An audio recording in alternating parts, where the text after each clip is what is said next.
Welcome to The Shed Wireless, a podcast for shedders, produced by the Australian Men's Shed Association and hosted by John Paul Young. Yeah, there's something for you at the Men's Shed. Hello and welcome to the Shed Wireless podcast, made in Australia and distributed all over the world for the love of shedding. It's great to have you with us on our final episode for Season 6 of the Shed Wireless podcast. My goodness, Season 6. And it's been a great year too, it absolutely has. Now here's what we'll be talking about in this episode. Well, normally I interview the special guests, but today the Australian Men's Shed Association have turned the tables and Marty is going to interview me. We've talked to Derek Bullock from the Australian Motorhome and Caravan Association a couple of times before about cooking on the road, but today we're talking to him about Christmas cooking. And then back to our resident handyman Marty for On the Tools. He's talking to Mal Watts, who tans furs and skins. Brings back memories for me. In Shedder in the Spotlight, I'm talking to a couple of blokes from the Coolum Men shed, who together with a few other sheds put on a music festival, and they have a bit of a treat for us, a Christmas song, and it's fantastic. Stay tuned. Rip Woodchip is going to wrap up the episode and the year as we start thinking about the coming new year. So he's going to give us some tips on the dreaded New Year's resolutions. My resolution is don't make one. So pick up your wooden spoon and let's get cooking. You're listening to The Shed Wireless with my good friend, John Paul Young. It's a podcast for shedders. Across Australia and around the world, get ready to shed. Yeah, there's something for you at the Men's Shed. So now it's over to Marty. All right, g'day guys. Well, we're having a bit of a role reversal here today. Our special guest today is the man you usually hear on the other side of the microphone, if you can see the microphone and how all that works and everything. But this is the guy usually asking the questions, and we thought, well, we've never actually asked this gentleman to be interviewed, and probably one of the most interesting Australians that we've got. So today, we are going to interview the one and only John Paul Young, host of, most famous for being the host of The Shed Wireless. So welcome along to The Shed Wireless, JPY. Oh, thank you. Thank you very much. It is awkward, you know. It does remind me of the time when I was working on New FM and Lovers in the Air had a resurgence, and I had to introduce my own song, you know, and back announce it. Now, yeah, and it is an awkward sort of a feeling, but anyway, you just got to get on with it. What a weird scenario that is. What a weird scenario. Well, mate, you've been doing the Shed Wireless for a long time now, but you have done some other actually interesting things in your past. You've got a bit of a backstory. This is not the highlight so much of your career, mate. It is at the moment. So mate, yeah, thank you, and thank you for sharing. So let's just go. Obviously done my research, Wikipedia, that is. So we're going to go through a few things, and I'm going to give you a few things. You just elaborate here. So, born John Inglis Young in Bridgeton, Glasgow, Scotland. You're a Scottish born. Yes, in Bonnie, Scotland. Born in 1950. And left there in very late 1961, arrived in Australia on Australia Day 1962. Oh, how appropriate. Did you plan that, or was that? No, believe me, I'll never forget that day because it was a really hot day, and especially for someone coming over from Glasgow. Yeah, that's right. Could have been could have been 8 degrees and still been a hot day.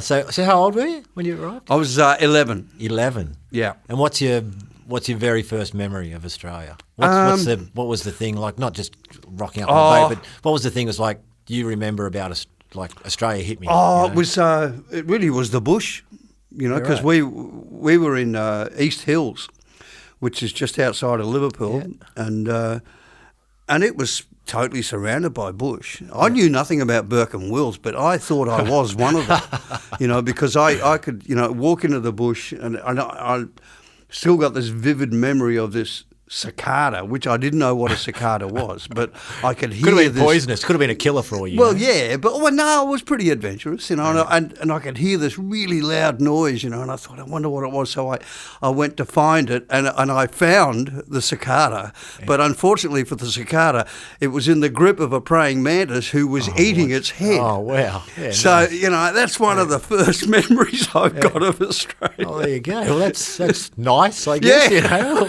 there you go. Is all of Australia like this? And, who you're going to come across. But yeah.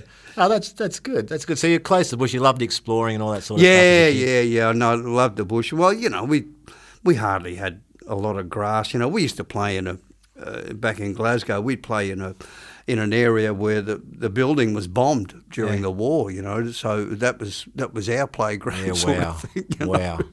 But you don't have a hint of an accent, did you have? Was that a... I that hit a it. thing? I hit it because when I went to primary school, Yeah.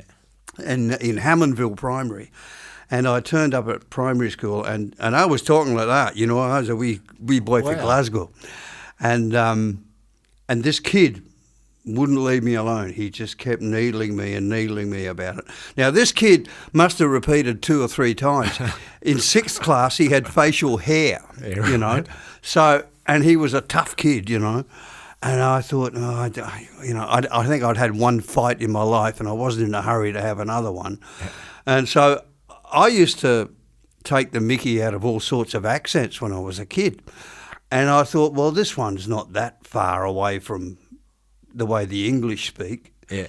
And so I just learned how to talk like an Aussie over the weekend. Wow. And I turned up on the Monday and just said, how you going, mate? Everything all right?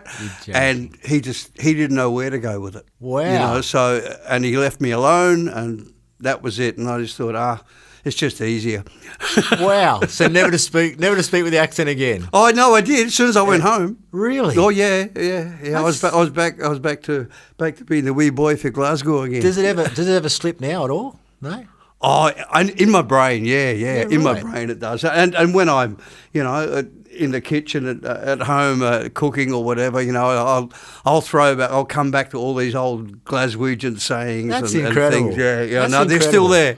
Wow, because Yeah. I've never heard a hint, and it's like it's one of those ones that you think they're stuck with it forever. They'll never ditch that. Well, most kids are, but normally when they're younger, if they came here when they were 5, 6, 7, but anything after that, it's a bit harder to shake, especially if not everybody has the ability to change their accent, But I've always loved accents. I always loved playing with them, like you speak like Italian or whatever, Depends what you're cooking in the kitchen, I suppose. Exactly. Okay, so after finishing school. It wasn't finishing school. After finishing school, Yeah, that's right. You didn't do finishing After school. school did you? ended, yes.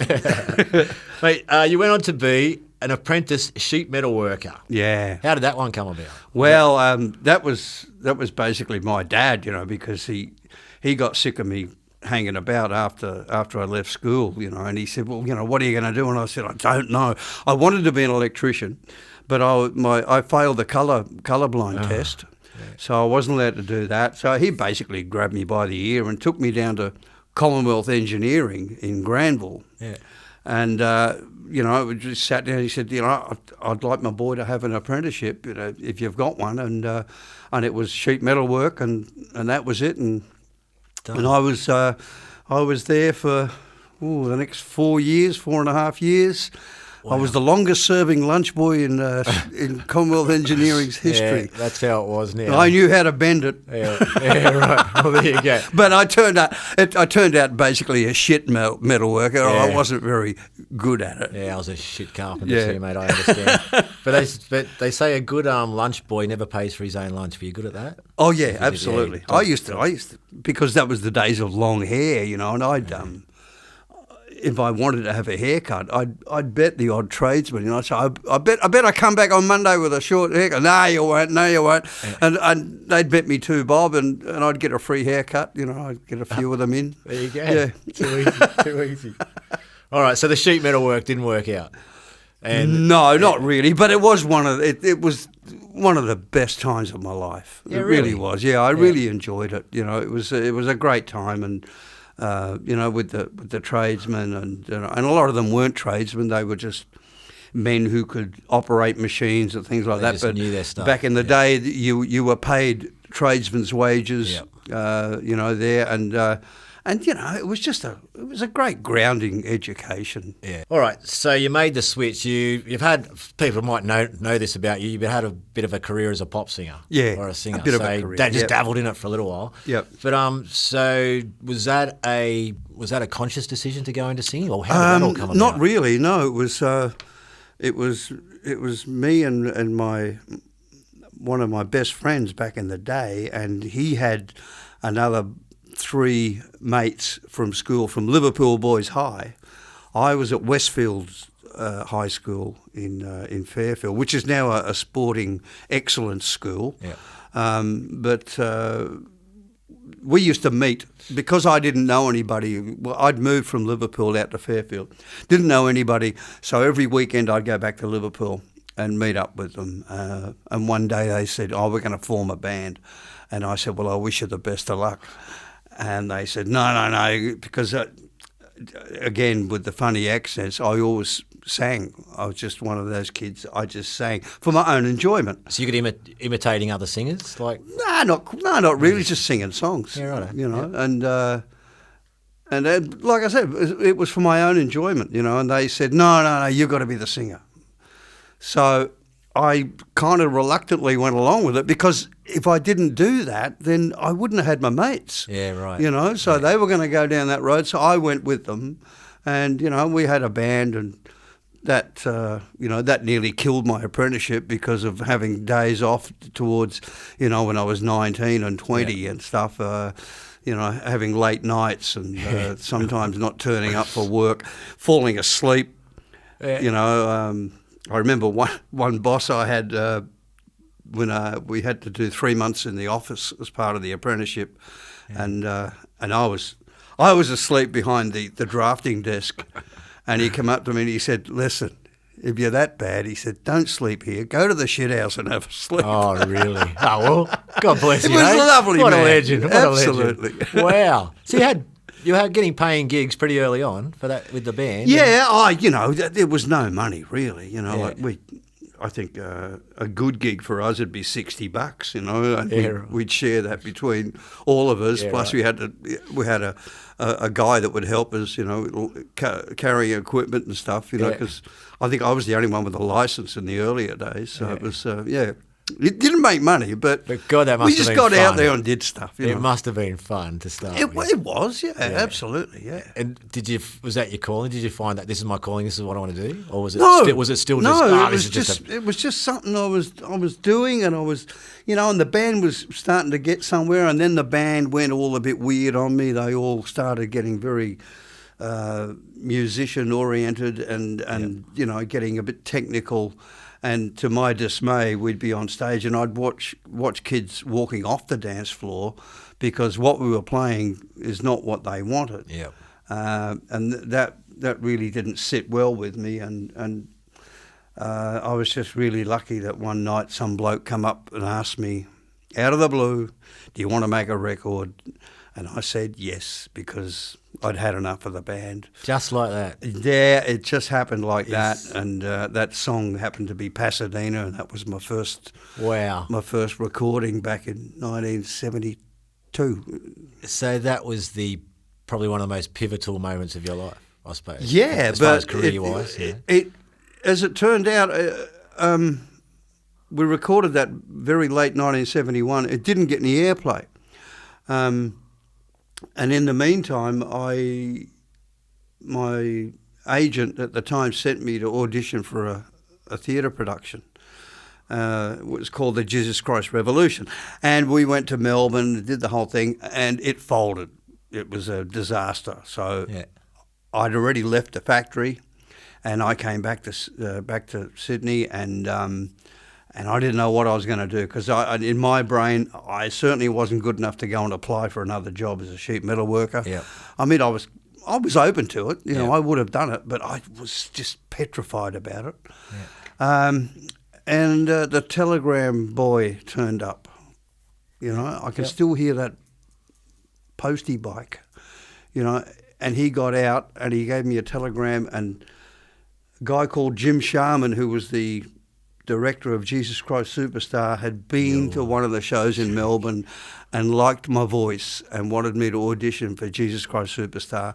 And I went and I did that and I got the part, and that's when everything really started. Wow, so another pivotal moment. Two Yeah, very that's pivotal- right. And pivotal moments. you know, as soon as I started Superstar, Pasadena started getting airplay. Oh, so you know, snowball. So, yeah. Isn't that funny how the stepping stones Yeah, of everything, exactly. everything you do just leads to something And else. it kept going because the guys who wrote Pasadena, George Young and Harry Vander, they were members of the Easy Beats that's back right, in the yep. day, and they were living in England. Yep. So when they came back to Australia, just after Superstar finished, and again I was there going, what the hell am I going to do now? Yeah. They came back from England and had a studio in Sydney and started recording again. And I'd already recorded one of their songs, so they got me in. And that's when Yesterday's Hero came about, and it kicked off the career proper. Wow. Yeah. So what did Pasadena get to start? I think Was number that, 20 or something so like not that. It right wasn't up a there, huge, but still no, got you that's right. sort of recognisable sort of thing. And got, people thought it was a Canadian singer or an American singer or whatever. Yeah, they didn't really know it was me because I was in the show. I couldn't go out and do TV and stuff. Yeah, okay. Because 8 shows a week. That was the Superstar, yeah. Jesus, 8 shows a week. Mate, you're going to have to pardon my ignorance. This is before my time, though. No, that's all right. What did you play in Jesus Christ Superstar? Annis, A-N-N-A-S. Not Annis. Annis. Right. Annis. Yeah, I played one of the high priests, the short high priest I was. Really? So how long did you do that for, sorry? That was 2.5 years. Yep. Yeah. And while doing that, you were still doing recordings with... No, it only happened right at the end, after I'd left, after Superstar finished. Yep. And I was wondering what the hell I'm going to do with myself next. Yep. The phone rang. Unbelievable. Yeah. And you're sitting at home for a day? Oh, Jesus Christ, Superstar's finished. What am I going to do now? Ring, no, ring. it wasn't Here we go. No, it wasn't a day. Because I, thanks to a good friend of mine, Joe, he was also in the show, and he was always on their outlook for a quid. So he had these people that he in the backstage of theatre, and they always had extra jobs going, you know. So I was at different times. I was a roadie for the Cat Stevens tour. Yeah. I was a roadie for the Joe Cocker tour. Wow. And then after Superstar finished, I was props boy for Barry Humphries in a show. Humphries. Yes, a show called At Least You Can Say You've Seen It, which was on at the Elizabethan Theatre in Newtown. Wow. Which has now been pulled down. Yeah. I went back and got a job on the tools making security screens for windows in Wallara, of all places. Yeah. There wouldn't be too many factories left in Wallara these days. But the guy kept checking my work. Yeah. I lasted 2 days and I told him to get nicked, you know, because, coming along with the tape once is okay, but he just kept doing it and I thought, get nicked. So that only lasted 2 days. And then it all sort of just... And then eventually, you know, I think I was a couple of months out of work and now I got that phone call to go and talk to George Young and Harry Vander, and that's when it really started. Yeah, that was it. And what was the first? That was Yesterday's Hero. Was the first one? That was Yesterday's Hero was the first one. What with them. that hit? And then there was I Hate the Music, and then there was a few others. You know, but Yesterday's Hero went to what? 1, 2? It did in Melbourne. It went number 1 in Melbourne. I think it was top 5 just about everywhere. Yeah. Yeah. Wow. Unbelievable. What a ride that must have been. Yeah, it was. Yeah, it was incredible. Yeah. All right. So that, you know, rattle off some of this. So what are the songs? That was a period of 10, 20 years or something? What? It's amazing. It wasn't really that long. It was probably only about 5 years really. You know, yeah, because what did it feel like? The last one, believe it or not, my last hit was Lovers in the Air, and that was 1978. Wow. There you go. But you do this? I've seen snippets of you doing hosting countdown. Yeah. Everything like that. That must be just Like incredible days. Like Yeah, seeing, it was. And I got to thank the producers of Countdown and the ABC for giving, not just me, but Darryl Braithwaite and Glenn Shorrock and a few others, giving us the chance to get on camera and do a bit of hosting, and it was really good of them. Yeah. Is it a bit surreal to, those characters like Shirl from Yeah, great guy. Yeah, amazing people. Yeah. But it must have been surreal. Like I saw the documentary on Molly Meldrum. It's just wow. What a great little insight into that world. It must have been just surreal and mad and exciting and just all these different things. But fantastic. So after that, there was a resurgence of a particular song of yours a few years later. I think it was 1992 when there you go again. I was just on the because genitals by a winged creature. That's it. Because Strictly Ballroom came out. And I was a DJ at New FM in Newcastle. Did you have any idea that was happening? Did they No, come? So you I did not. So someone would have gone to them and said, "We want to use this I song." was one of the last to know. What? Something so massive, like. Well, I don't know. Well, I remember it. Like it was, but that was massive. That movie and your song, and it's like that was probably my biggest introduction into you and your music. So for a lot of Australians, I'm sure, it's my generation. So.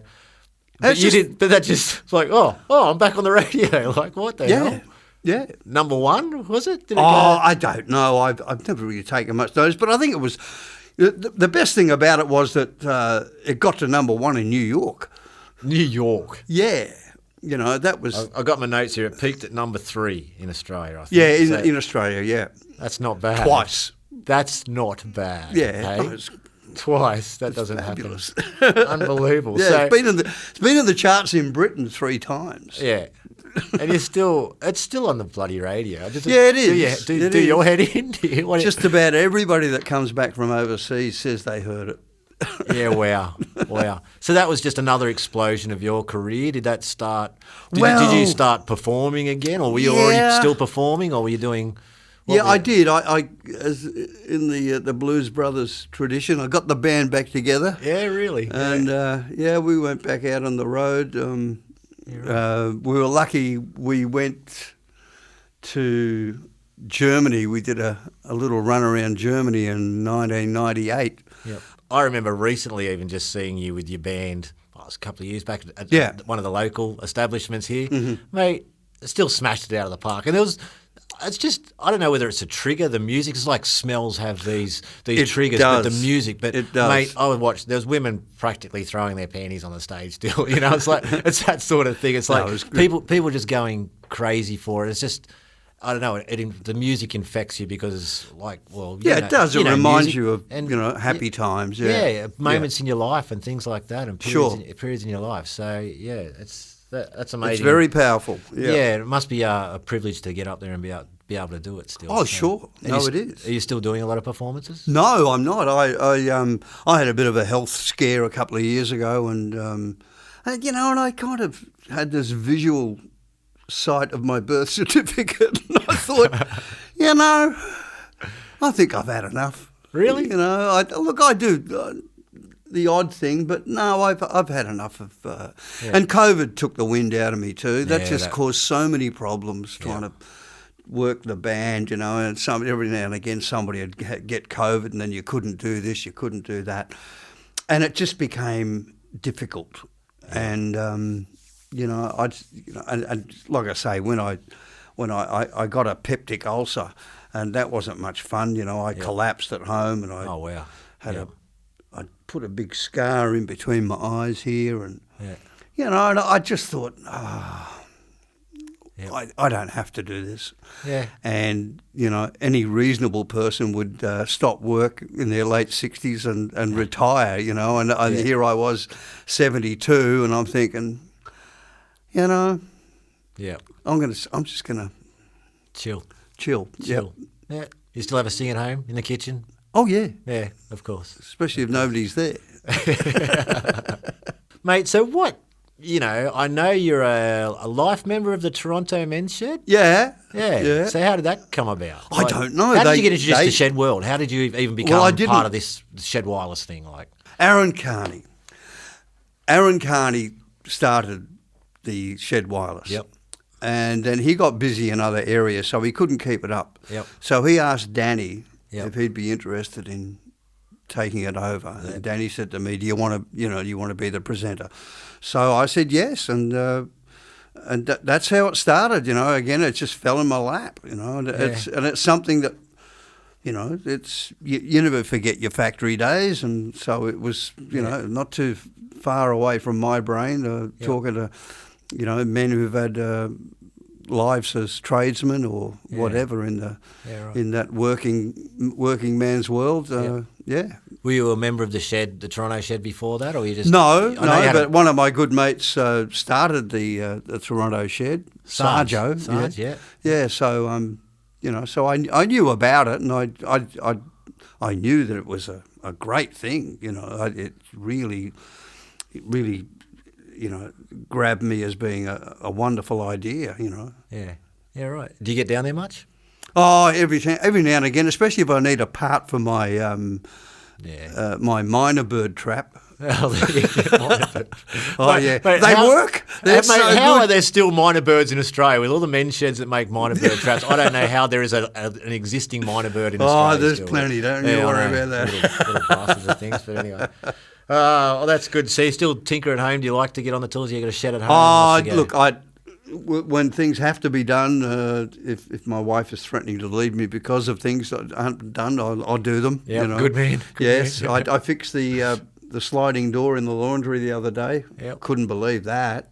That you fixed it? Yeah, I fixed it. Yeah, I just happened to notice something that was loose after probably about a week of wondering about what the hell was wrong with it, and I finally saw the problem. Yeah, so there you go. Good, Brilliant. And I heard you've been working on a caravan. You've been doing up a caravan. Yeah. Is that your hobby at the moment, or? Yeah, actually, the head honcho or are you downsizing? The head honcho of the men's shed, David Helmers. That was, again, something fell in my lap. I bought this caravan, and it was a mess interior wise. Yeah. And I had to strip it all out, and I was telling Dave about it, and he said, "Oh, I love doing things like that." And I fell to my knees and said, "Oh, you beauty, salutations!" Yeah. And so he's been helping me, and I said, "Oh, maybe we need a shed on here or something." He said, "Look, the slab will probably cost you $3 or $4 grand." He said, "Why don't you just get another caravan?" So I went out and got another caravan, and he nearly killed me. He said, "I didn't think you'd take me seriously." Oh no! So you're doing up 2 caravans? Now we've got 2 caravans. Oh, brilliant! Oh, and we can't get back up there. Every time we want to go back up there, it's raining. Yeah, so it's a bit like that. Yep. We just got to hang on, be patient. Yep. Yeah. And what's that? Just a little escape sort of thing? Yeah, it's just a little block of land. Yeah. Yep. So how do you spend your days now? What do you? Lately it's been tinkering. I don't know if you've ever tried to paint a 110-year-old house, but that's fun. What's been good luck with that. on. Well, I'd love to stay and help, but hey, yeah. No, good fun. I think we're around 65 tubes of no more gaps. Yeah, that stuff's gold. Yeah. All right, mate. Well, look, it's great to have you on the other side of the mic, and it's been absolutely great. I know so many people are so curious. And people probably come across you like myself. It's like you don't want to ask the questions that you've probably asked a million times, but it's so good of you to share, mate. We really thanks, appreciate Marty. it. I haven't had to answer too many questions in the last few years, so that's there good. You go. Well, that's good. But mate, and we really appreciate what you do, and I hope you're loving your time with the Shed Wireless podcast, because I know I get out there and I hear people and they love having you as the host, mate. So, that's great. Yeah. Good to hear, mate. Brilliant. All right, mate. We'll wrap it up. Thank you so much. Good on you. Okay. And back to you, JPY. On the road, on the Shed Wireless. It's that time of the year when food becomes a major focus, and I do know that all of our shedders are very handy in the kitchen, but we've got a surefire recipe for you today that'll have your friends and family amazed. I'm talking with Derek Bullock. We spoke to Derek before. Derek's the master of camp cooking, And since we're coming up to Christmas, they tell me, Derek, you have this wonderful recipe for a Christmas cake. I do, John. I will be honest and say it's not my original recipe. Played with it over the years and done a lot with it. It's quite a good recipe. It's quite a short recipe. It is 3 ingredients. Tell you what it is: 1 kilogram of dried mixed fruit, a 600 ml carton of either coffee or chocolate flavoured milk, and 2 cups of flour. That's the ingredients. Very, very simple, very basic. Well, I'm new to oven cooking. I mean, I've been cooking for quite some time, 20 or 30 years, but it's only the last 5 years that I've actually got into playing around with the oven, but I'm yet to bake. I've only just doing the veggies in the oven and things like that, and they come out wonderfully. So I'm very new to this baking thing. Can you talk me through it? How? Okay, well, What's the mistakes? Mistakes. I think trying to do it too quick. Mm-hmm. Get your temperature right and let it go for the full time. If its temperature's too low, you're not going to get that nice cook to your vegetables. If it's too high, they're going to burn. So it's just a case of getting the temperature right. And this is the same with any cooking, even when we're out in the bush in the camp oven. It's all about getting the right temperature. Now, how do you go about that when you're out camping? Do you use a thermometer? I did years ago. I actually started the process in Australia of cooking with heat beads in a camp oven. Mm-hmm. And I bought a little oven thermometer, a little stainless steel one that I hung in the lid of the camp oven. And we experimented with the different number of heat beads and what heat temperatures we get inside. And now you just sort of, you get a feel for it after you've been doing it for quite some time. Now, this Christmas cake, well, what temperature do we cook that at? 160 Fahrenheit is the ideal temperature. For how long? Nearly 3 hours. Oh, okay. It's a long, slow cook. Yeah, and that's very, very difficult in a camp oven. It used to be quite the Milmarin Camp Oven Festival. It used to be a very popular one out there with a lot of the old cooks that have been around for a long time that knew how to handle a camp oven. It's just a slow cook. Oh, how this cake works, you get your fruit and you pour the liquid in and let it sit in there overnight and let the fruit soak up the liquid, the milk, the flavoured milk. And the next day just add your 2 cups of flour. I always line my cake tin with baking paper and put another sheet of baking paper on top of the actual mixture to stop the top burning or browning too much, and in the oven and just let it go. That's the basic recipe. Kilo of fruit, 600 mils of milk and 2 cups of flour. But you can add to that whatever you like. You can put spices in the flour. Instead of the 600 mils of milk, I actually made one this week, and it had 600 mils of pure prune juice in it. Good old prune, yeah. And that makes a really dark. I've seen people use orange juice. I've made them with a mix of milk and Kahlua to give it a bit of another taste. Yeah. Sometimes I'll get the fruit for a few days beforehand and put half a cup of rum in it, stir that all through and let that absorb first. Then put your liquid in. Always take a little bit of liquid out because you put the rum in. But and you can add to the fruit. You get a basic kilo of dried mixed fruit. You can put all sorts in it: cherries, chopped up dates, chopped up prunes, any sort of additional fruit you want. It comes out every time. I've never had a failure with it. It's a great recipe. Eric, thank you so much for that, and all the best to Maggie, and all the best to both of you for Christmas. And that's you too, John. Yes, thanks very much. That is a wonderful recipe, and I'm sure we'll get results. Bye-bye. Bye.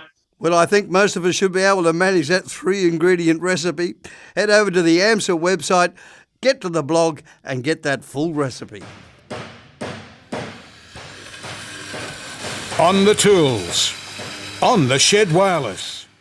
Marty's talking to a shedder today who uses some pretty unique tools. Who have you got there, Marty? Righto, so I'm here with Mal Watts. Now, talking about unique projects, this is another one at this shed at Chichura that I've never, ever seen before at a shed, and I challenged any other sheds to let me know if you are doing this sort of thing. But Mal is the tan man. You do tanning. There's a whole lot of bloody dead animals hanging around here, literally hanging around here. What's the go, and how did this happen to start at the shed, Mal? Well, it's a hobby that I have. I do a bit of hunting, and I was up in New South Wales and knocked over a couple of goats and pulled the rug off them because I wanted the meat at that stage. But I felt really bad about what am I going to do with the hide. Some of those wild goats have got beautiful colourings. So I salted it down and brought it back and read up on how to tan. And basically I've done it for well over 30 years now. Goats, full fox pelts, foxtails, just a few bits and pieces. I've noticed you've got a few foxtails hanging up here. What are you doing with them? Well, I actually go to show us your wheel shows or car clubs who run older cars as a display, and I go along and sell them, and people who own the cars put them on car aerials or whatever they did back in the 50s probably, but there's a bit of a market there. Fuzzy dice hanging off your rear view mirror, and you need a foxtail on your aerial, don't you? Or you're nobody. Yeah. Yeah, well, you can do what you like with it, because a lot of people say to me, oh, what do you do with them? Well, some of the mothers buy them for their kids to put on their BMXs. I mean, you can hang them up anywhere if you like. I sold one day and I said, what are you going to do with this? He said, I'm going to put it on the tractor. So, of course, why not? Why not? Now, I've caught you today. You're just sitting in front of your table. You've got a whole lot of leather stuff here. What do you? There's a bag you've made. You've got skins hanging up over there. Like, what are you doing at the moment? What are you making here? Well, actually, it's a repair job. It's a strap that's broken, so I'll just sleeve it, glue it up, and just repair it so it can continue its life in the way that it was made. So, how did you get in? How did you start it? Like, where did you learn to do it? Oh, I just read books and read up on it. There's a book that I got. Lead writers was a tannery up in Southport, and I used to order some tanning fluid. It's commercial tanning fluid, and they'd send it down, and he wrote a book, and I got hold of that book, and that sort of started me and gave me some insight into how to go about this tanning process, and I've just learned from there. And this is actually a bag that I've gone and tanned, and it's from wattle bark. Yeah, black wattle trees, black wattle bark, pull it off, and many years ago, tanneries used black wattle bark. So that isn't even a dead animal. That's a dead tree. That's right. Well, the pig's been a dead animal. Oh, there you go. So I don't use I use the bark to get the tannins from it. Right, gotcha. To tan the pig. Tannins, tanning, tannins. Yeah. Get it? Oh, it's all coming together now. Yeah. Hey, anyone takes me for a mug's no fool. So that's another bit of an interest I have. There's actually a fair bit of work in tanning with black wattle bark And how'd you come to start doing it down in the shed? Did the missus get sick of you skinning dead animals on the kitchen table? No. I actually do all my tanning at home, but the shed allowed me the space to be able to rack them once they're tanned and dry out. Like I've got frameworks here, frames here that allow me to, once the skin has been tanned, the pelt, I can actually pull it out, stretch it out, and allow it to dry. Yeah. So you still do a bit of hunting? Where do you get the animals from? Yeah, Rushworth Field and Game go out, do some field hunting, knocking down foxes, and they're a good crew, and I go out with them whenever I can. Brilliant. And pull the tails off, and they take the scalps, of course. And then I'll donate some tan foxtails back to them, and they sell it in the club. Brilliant. And so So a lot of the proceeds of this go back into the shed, some of the foxtails and things you do? Yeah, I also give the shed here a donation, and as I said, I donate by way of giving tails to Rushworth Field and Game, and I give a few away if I go away to some, show us your wheels place, and invariably it happens that the kids want one, and Mum says to them, "Oh, we've been in the trampoline and you've had an ice cream and you've had a drink and you've had this. I haven't got any money left." I feel sorry for the kids. so every now and again I'll give a freebie away, and Mum's happy. And I love it. I love it. I love it. Yeah. Oh, mate, this is brilliant. Like I said, I've never seen this in a shed before, but this is great. I'll put some photos up on the blog so people can have a look. But, yeah, mate, it's great just to see another man's hobby. Just like, what do you do in the shed? Whatever we bloody want, really, isn't it? Yeah. So it's just one man's hobby. He's just come down here and you're starting it. Has anyone else sort of joined in with you? Not really. I had a bloke that was, a prospective tanner, but when they realise there's a fair bit of work in it, and there's not a lot of coin involved, I sell the products, but it's not a money making process where you could live off it or anything like that. It's basically beer money, to tell you the truth, and that's it. Well, good on you, mate. Good on you, mate. This is very unique. I'm going to take a few photos, and I love that up there. You're a funny bugger, I'll tell you. No, this is great, mate. Thank you for sharing it with us. And, I'd like to know if there's any other sheds out there that are anyone in any shed doing this sort of stuff because, pretty cool. Not that I know of, actually, to be honest with you. It's an old trade. I guess you could call it an old trade. And as I said, I've been doing it for over 30 years. So, I go to these venues that car clubs and all that sort of stuff to sell the foxtails, or anybody has a bit of an interest and wants one. But yeah, it's a dying art, and I just want to keep it going and have a crack and Legend. enjoy it. Good stuff. And do a lot of repair work for people who bring a belt in that needs fixing up or something. Yeah, I wanted another notch in my belt if that's okay. If you could help me out there, I've had a good trip. It's been I've had a few pies. Good on you, mate. Thank you. All right, thanks so much, Mal. You're a legend. Good on you. Thank you. Thanks, Marty. That is certainly one of the more unusual shed activities.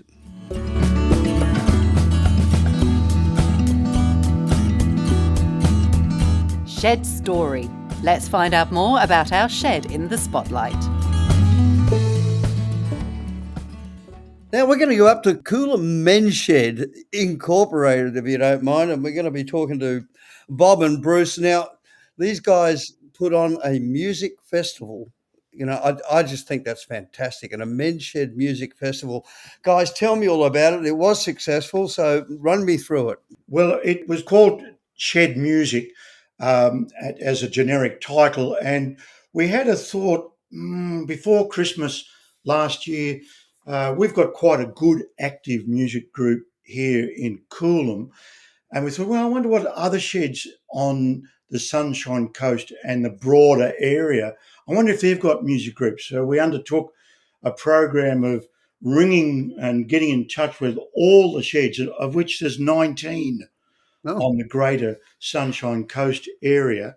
And of that, there were 6 sheds that had their own music groups. So we put together a bit of an idea. Why don't we all get together and have some sort of a festival? And the whole idea grew out of that, and we ended up with a production which was pretty impressive. Were you guys surprised to find out that there was another half a dozen doing music? Not really surprised, but it was very gratifying to go around. A couple of us went round to all those 6 sheds and actually spoke to the groups and saw what they were up to and how they were getting on. And basically, there was a fair bit of variety in what they were doing and how they were doing it. But all the main point was that music is such a great benefit to us blokes getting on a little bit and for everyone's mental health. Yeah, it's a good catalyst for talking about health and well-being. And absolutely, right from the start, we built a central plank, being that it's a music for health event. Well, basically, it was a health event disguised as a music festival. Now, were you nervous on the lead up? Yeah, that's had some, but yeah, I mean, Bob, you've had a lot of Yeah, experience with these things, and this was your first time with. yeah, John, it was amazing. I've been involved with lots of festivals in lots of different places, small ones, big ones, and so on. Mhm. Never in all my born days have we had all the artists locked in and all the money in the bank a month before the festival opened. Uh, couldn't get over it, but I was still unbelievably nervous about how I didn't think anyone would turn up. That was my biggest problem. Well, yeah, that's exactly what I meant. Yes. Yeah. Yeah, Well, turn up, we had in participation, one of our measures was participation, and we had 104 performers across 14 acts from 6 sheds, and overall about 500 attendees. At any one time, there were about 300 odd people there. So it was, it was a fabulous event because the festival atmosphere, which went with it, because there were stalls selling things, and then we had our health stall, which we'll talk about in a bit. But also, much to his credit, Bob insisted that we hire a big stage, and it was a big outdoor stage, and it looked the stuff. And Yeah. whilst it just set the tone, and yeah, it put us up as being, this is serious. It's not a little amateur show in the corner.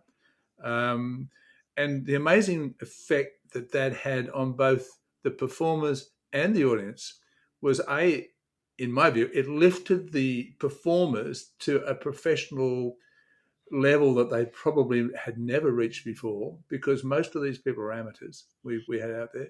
And the audience sat there with a heightened expectation as well. So yeah. everybody met in the middle, if you like. It was Right from the beginning, I said, look, if you want me to get involved with this, production values, as far as I'm concerned, had to be number one. Mhm. No compromise in production. The staging and the sound were absolutely spot on, fabulous. Oh, isn't that good to hear? Because so many times, and it doesn't matter how big the act is, people have production problems, especially with sound. I'm really pleased to hear that it all went well.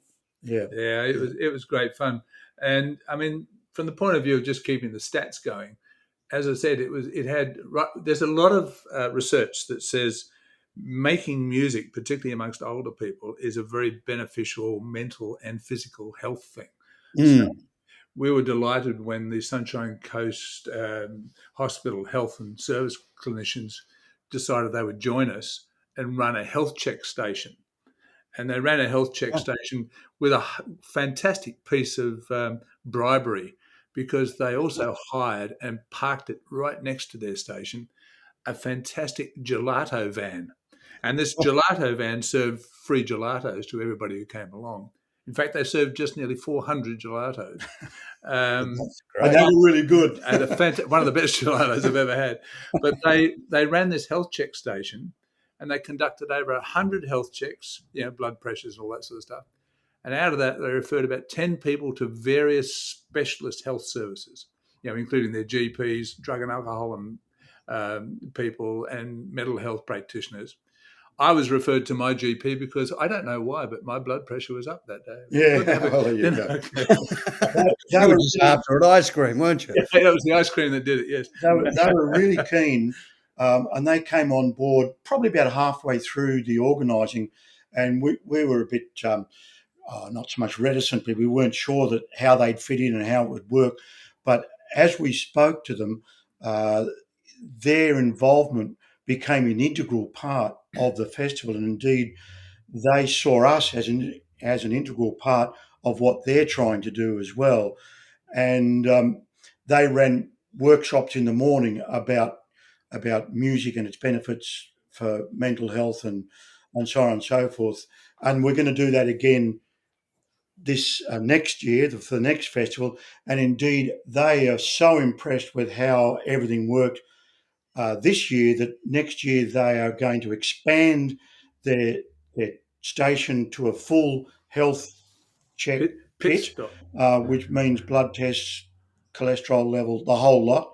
Um, and they're really, really keen. They've got their budget locked in to do it already. So they're really on board, and they'll also present more workshops on the benefits of of playing music for mental health and well-being and so on. So we're Yeah. pretty happy with how that's all working out. You should be. And here's a quote from a festival attendee today: was far better for my mental health than 10 visits to a psychiatrist. That was a guy suffering from PTSD. I mean, that's a wonderful thing and a wonderful compliment. That wasn't just said once, I've got to say, John. That guy came over to me about halfway through the day, grabbed me by both hands, looked me in the eyes and said exactly that. He went and found Bob later on and did exactly the same thing. Then he went and found a couple of the other guys and did exactly the same thing. So everybody got the same story. But he was actually, he wasn't walking, he was floating around the place. He was having a great. Well, you didn't have drug dogs like they have at other festivals. So next year we're going to expand, because we found that we had trouble fitting everyone that wanted to have a go. We had trouble fitting them all in. So next year we're going to run the festival over 3 days. Oh, Obviously still in Coolum, and we were talking about Coolum as a place for something like this, and the benefits being that it's really well serviced by air. We've even got an international airport here. You've got plenty of accommodation. It's not in school holidays, so there's plenty of accommodation available, and the facilities are really top class. So that side of it's really looked after. The festival will run over 3 days. The idea being that the Friday evening will simply be a jam session, welcome, open mic, that type of thing. Saturday will be full on with the big stage again and the high value production. All our acts will get that production value on the Saturday, and then depending on how many registrations we'll get, we'll run into Sunday. Now at the moment, the guys reckon, we'll finish up around lunchtime, but I reckon we won't finish until about 3 o'clock in the afternoon. By the time we've fitted all the people that we think, or at least I think, will want to come along, including maybe a band from New Zealand, would you believe? Oh, how wonderful. So we had an email this morning with an overture to go, pardon the pun, to have a chat. So hopefully that'll happen. And we invite other sheds from around Australia too. Now, being a vocalist, I have to ask this question: how are you doing for singers? Is there plenty of good singers rolling up? We would like a really good seasoned singer, somebody who's been around for a while, who probably isn't yesterday's hero, still today's hero, and who might be able to join us. We can't. I knew I shouldn't have asked that question. We'd be delighted if you could. But generally, you got some voices there? Yeah, we've got some. We do. We've got some good singers around the place, and it's not sort of just rock and roll music. There's a whole breadth of people. We've got some excellent jazz players, brass, piano, woodwind, and so on. We've got a whole lot of folk players, country players, rock, blues, a couple of good harmonica players. You know, we put together a pretty good band, and that's just the Coolum people. You know, let alone some of the other sheds that have other interests. We've got the Budrum Male Choir, for example. So you got 20 guys who they only have one piano, but they sing up a storm. You know, the 4-part harmony, all that sort of stuff. So there's quite a bit of talent and a wide variety of talent. Now, you sound very disciplined indeed, you know, but do you have the normal things with band discussions, you know, about volume and tuning? No, he's too loud, and hey, that's out of tune. And no, they all just do what I tell them. Oh, well done. Well done. So you do, you have a grand poobah. Yeah. Well, no, not really. No, it's it's very democratic, but like all of these sorts of things, without a leader, you're sitting there twiddling your thumbs thinking of what's going to happen next. There's got to be some sort of direction. We sort of established a direction and a good structure. And one of the interesting things that this festival and previous activities, previous performances that our shed has undertaken is the difference it makes because it gives people a focus. So you've got, let's say, 8, 10, 12 guys sitting around who've all played rock and roll for the past 50 years, and they think, what are we going to do? Well, we've got a festival. All of a sudden, they've got to choose 8, 10 numbers, and they've got to really work on them, and they've got to get them really, really up to standard, get the harmonies right, the backing right, decide who's going to play what and when, and that arrangement all starts to come in. And so you get the focus starts to develop a real professional sound in what used to be a strum fest. Yeah, and it's very important, because at the end of the day, nobody on stage wants to be embarrassed, or they don't want to embarrass other people or themselves. Yeah, so it gets the wheels turning. And I think it makes people think about the music and how the different qualities of different instruments, how they can fit in, where they should come and what they should do, all that type of thing, and it just lifts the whole expertise of everyone up another level, and that seems to what this festival has done, and that's how we think about it, and that's how we think that our festival is helping people challenge themselves mentally, and therefore the health benefits of that are quite obvious. It's an actual practical event that's putting into practice the things that a lot of people like to talk about and maybe don't ever do. Yeah, no, it really sounds absolutely marvellous, and I'm really knocked out that you're going to go to a 3-day festival next year. I think the way you're going to outdo the Tamworth Country Music Festival. It's great. No, it really is. It's a wonderful thing. I mean, everything starts small, and as that wonderful song goes, from little things, big things grow. And so I think you guys are well on the way to it, and I hope, I'm sure you'll be applying for a grant next year again. Absolutely. And I hope you get it. Well, it'll be a grant around the health aspects of it. Yep. And because it is the central plank to what we're doing. And beautiful. There will be the health checks and a music for health workshops, all that sort of stuff. So health is a key component of the thing. And what we'd also like to do is to invite you to join us in a capacity as a performer, and never know, whatever else we can get you to do. All right. Well, I'll look into that for sure. Well, absolutely.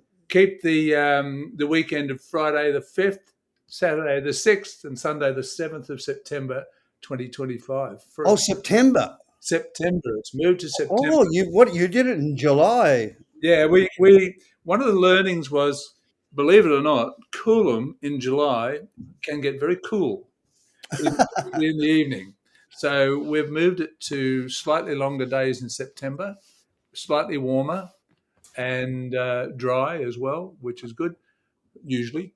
And that way we're also going to do it as a whole of all the performances will be during the day.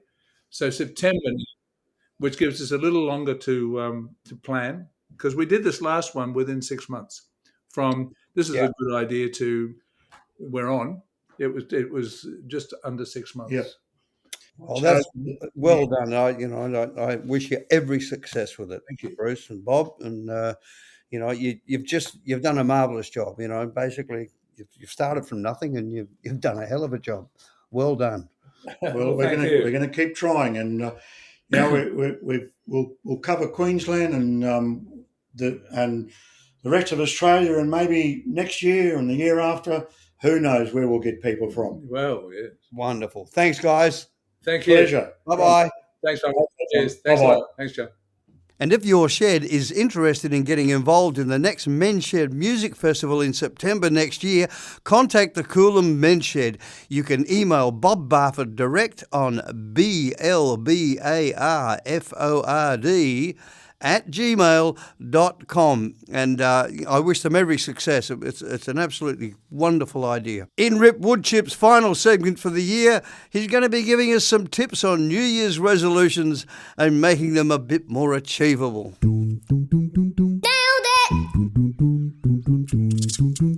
Nailed it.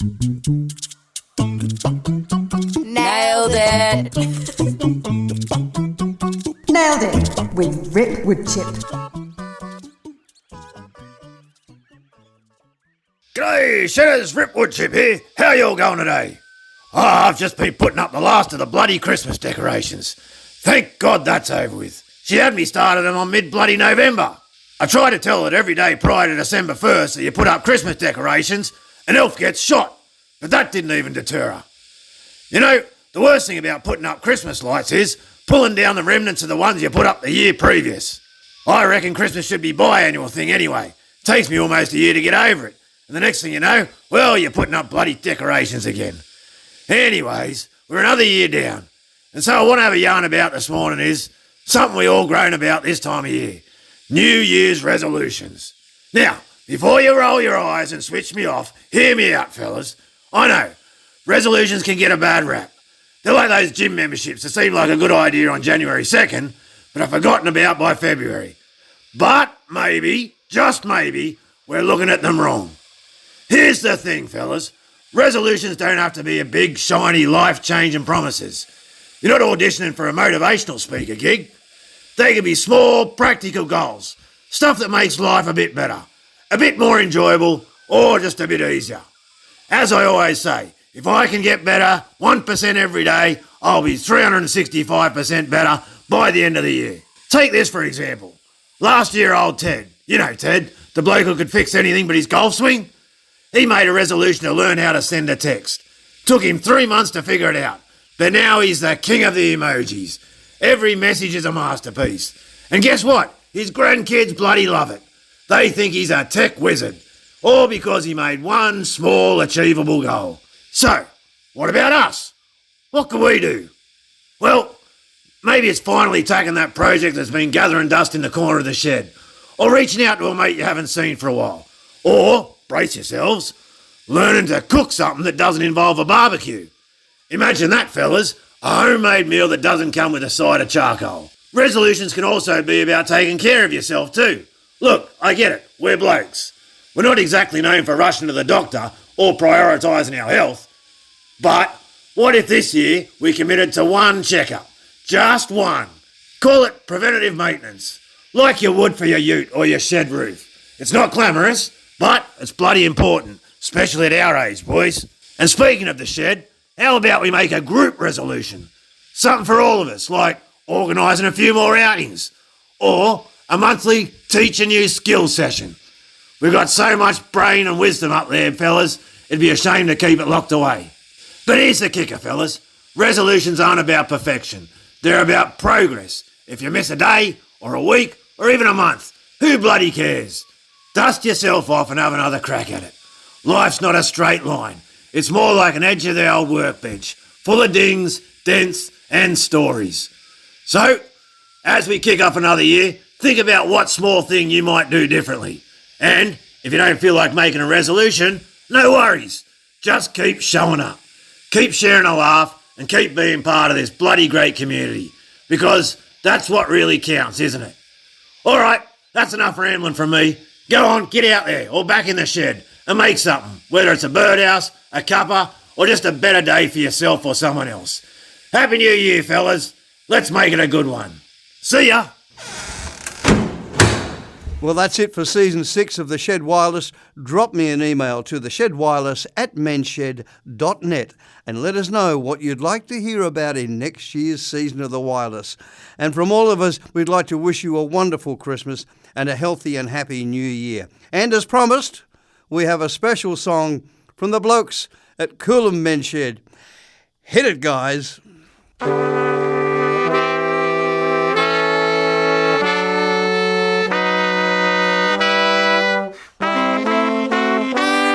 We wish you a ripper Christmas, a full bore ripper Christmas, a dead set ripper Christmas, and a snappy New Year. Great prizes we'll bring, they're quite interesting.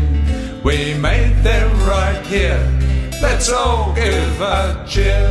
We wish you a Ripper Christmas, a full bore Ripper Christmas, a dead set Ripper Christmas, and a happy New Year. May the kids have a hoot and our families to boot. From the big bellied fella in the red and white suit. We wish you a Ripper Christmas, a full bore Ripper Christmas, a dead set Ripper Christmas, and a happy New Year. Shoulder to shoulder, we've worked hard all year. It's time for a break, let's fill our sheds with good cheer. We wish you a Ripper Christmas, a full bore Ripper Christmas, a dead set Ripper Christmas, and a happy New Year. We wish you a Ripper Christmas,